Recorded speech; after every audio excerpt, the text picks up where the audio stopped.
सेब के पेड़ कटान हो रहा है, तो इसको किस तरह से देखते हैं? देखिए, ये बहुत गंभीर विषय है, क्योंकि उच्च न्यायालय के आदेशों के बाद ये हो रहा है। उच्च न्यायालय का जो आदेश है उस पर मैं कोई टिप्पणी नहीं करना चाहूँगा,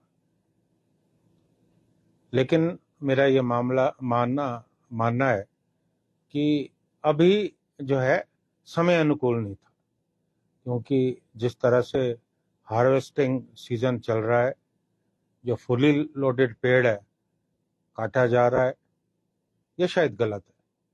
क्योंकि ये हमारे धर्म में भी है कि कभी भी फलदार वृक्ष पर जो है आरी नहीं चलती। और सावन का भी महीना है, अभी तो वृक्षारोपण होता है, और ये थोड़ा अटपटा लग रहा है।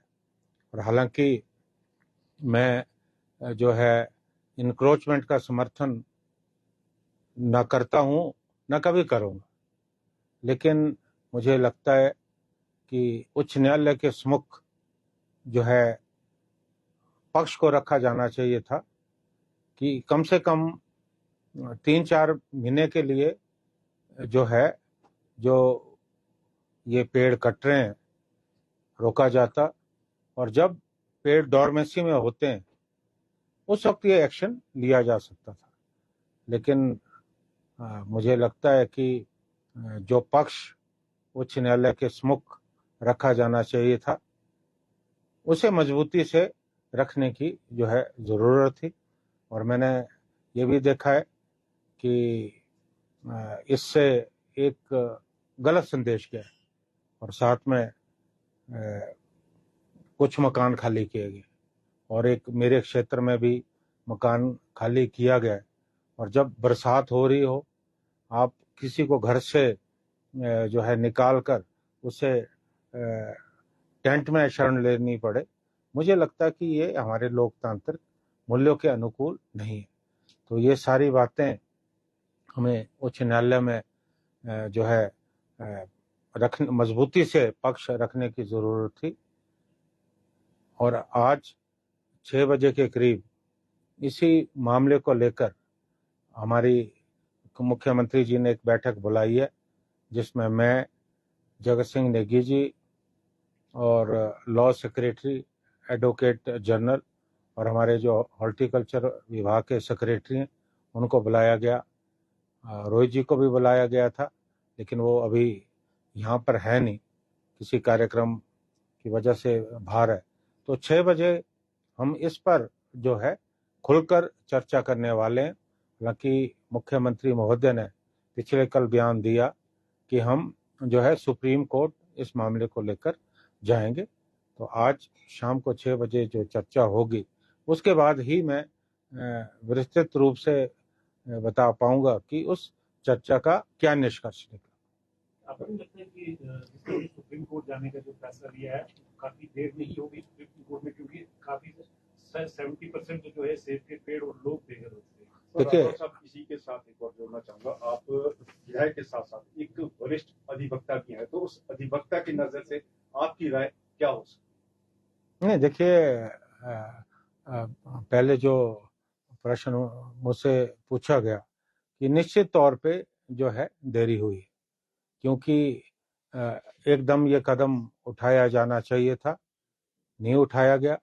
लेकिन अभी भी समय, अगर हम जितनी जल्दी दिल्ली में हम सुप्रीम कोर्ट के समक्ष गुहार लगाते हैं, उसका हमारे को निश्चित तौर पे अगर हमारे पक्ष में फैसला आता है तो हमें फायदा होगा।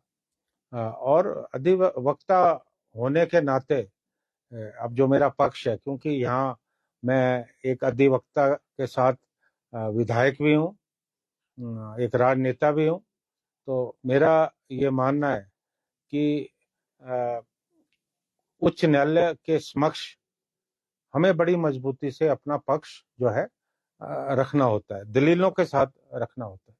क्योंकि जो कोर्ट्स हैं वो भावनाओं पे नहीं चलती, वो कानून और फैक्ट्स पे जो है कोर्ट अपना फैसला देती है। अब जो हो गया सो हो गया, लेकिन भविष्य में किस तरह से हमें जो है एहतियाती कदम उठाने हैं, उसके बारे में हम जो है आज 6 बजे जो मुख्यमंत्री जी ने बैठक बुलाई है उसमें विस्तृत रूप से चर्चा करने जो है हम करने वाले हैं।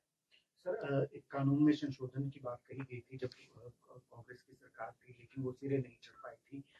रेगुलराइज करने को लेकर पहले भी बात कही गई थी। आपको नहीं लगता कि रेगुलराइज हो जानी चाहिए प्रॉपर्टी वीरभद्र सिंह की सरकार थी? नहीं, आपने बिल्कुल ठीक फरमाया। 2015 और 16 में इस तरह की जो है मुहिम की शुरुआत हुई थी और माननीय वीरभद्र सिंह जी ने जो है इसकी शुरुआत की थी कि 5 बीघा से कम जो इंक्रोचर होंगे और जो बिल्कुल सीमांत और छोटे किसान हैं उनके लिए जो है कानून बनेगा, क्योंकि 2017 में हिमाचल प्रदेश में जो है परिवर्तन हुआ, सत्ता परिवर्तन हुआ, तो ये मामला जो है अदर पे लटक गया। तो अभी मुझे लगता है कि इस पर भी आज हम जो चर्चा होगी उस पर भी हम आज जो है विचार करें। हमसे जुड़े रहने के लिए हमारे YouTube चैनल को सब्सक्राइब करें और नई वीडियो की नोटिफिकेशन के लिए बेल आइकॉन को दबाएं। अगर आप ये वीडियो Facebook पर देख रहे हैं तो लाइक जरूर करें और ज्यादा से ज्यादा शेयर करें। इसी तरह के और भी अपडेट्स के लिए फॉलो करें हमारा Instagram पेज himachal.ke।